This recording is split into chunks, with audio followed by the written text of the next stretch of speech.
رب ارحمهما كما ربياني صغيرا ربنا هب لنا من أزواجنا وذرياتنا قرة أعين واجعلنا للمتقين إماما رب العالمين يا الله আজকে শহীদ রাষ্ট্রপতি জিয়াউর রহমানের ইয়া আল্লাহ শাহাদাত বার্ষিকী উপলক্ষে মহান রব্বুল আলামিন আপনার দরবারে আমরা এই ঈদের শেষ দিনে ইয়া আল্লাহ আপনার দরবারে হাত তুলেছি। আমরা 2 ঘন্টা যাবত কোরআন কারীম তেলাওয়াত করেছি, দুরূদ শরীফ তেলাওয়াত করেছি, আর সওয়াব তওবা বিশ্বনবী মুহাম্মদ রাসূলুল্লাহ সাল্লাল্লাহু আলাইহি ওয়াসাল্লামের রওজায়ে পাকে পৌঁছে দিই।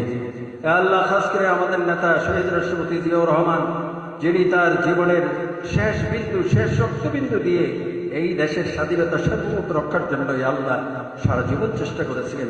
ইয়া আল্লাহ আপনি তাকে পূর্ণ শাহাদাতের মর্যাদা দান করে দিন। ইয়া আল্লাহ আমাদের প্রাণপ্রিয় নেত্রী 3 বারের প্রধানমন্ত্রী বেগম খালেদা জিয়া এখানে শুয়ে আছেন। রব্বুল আলামিন আপনি তাকে জান্নাতুল ফেরদাউস নসিব করে দিন। রব্বুল আলামিন আপনি আমাদের প্রধানমন্ত্রী জনাব তারেক রহমানকে আল্লাহ হায়াতে তৈয়বা দান করে দিন। ইয়া আল্লাহ তাকে 100 বছর ইয়া আল্লাহ আমাদের এই দেশের স্বাধীনতা সার্বভৌমত্ব এবং এই দেশের উন্নয়নের জন্য শ্রম দেওয়ার তৌফিক দান করে দিন।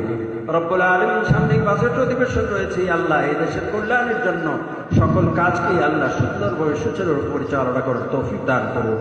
আল্লাহ মন্ত্রী পরিষদের সদস্যবৃন্দ এবং আল্লাহ জাতীয়তাবাদী দলের নেতৃবৃন্দ এবং সর্বস্তরের আল্লাহ আইন শৃঙ্খলা বাহিনী এবং আল্লাহ মিডিয়া ব্যক্তিত্ব যারা আছেন সকলকে আল্লাহ মাহমুদ এই মোনাজাতকে কবুল করে আমাদের এই দেশকে আল্লাহ নির্মাণ করার তৌফিক দান করেন।